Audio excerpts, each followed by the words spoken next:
राजकीय रंग लागू नये अशी माझी विनंती. तर विजय वडेट्टीवारांनी जरांगेंना काय प्रत्युत्तर दिलंय ते पाहूयात. माझी कुठल्याही भुजबळांच्या बरोबर गुप्त बैठक झालेली नाही, कधीच झालेली नाही.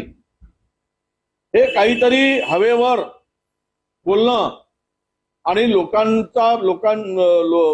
लोकांना बनवणं, दिशाभूल करणं असा प्रकार तो आहे.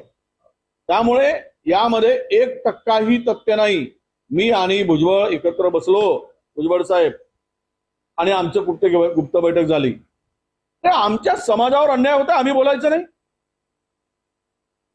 आता करू देत ना, काय करेल तो, मारूनच टाकेल ना, मारून जरांगे टाकेल ना.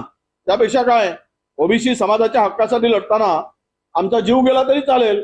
जीव घेणारा कोण आहे तर आम्ही चिठ्ठी लिहून देऊ, जरांगेला फाशीवर चढवा म्हणून. आमचा जीव गेल्यावर पहिली फाशी त्याला द्या, तो आमचा जीव घ्यायला सांगतो ना, तर सरकारने त्याच्यावर कारवाई करेल, गुन्हे दाखल करतील आणि करतील ना, चढवतील ना भाजप. तसंही काही गेलंच आहे.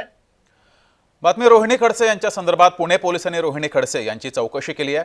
प्रांजल खेवलकर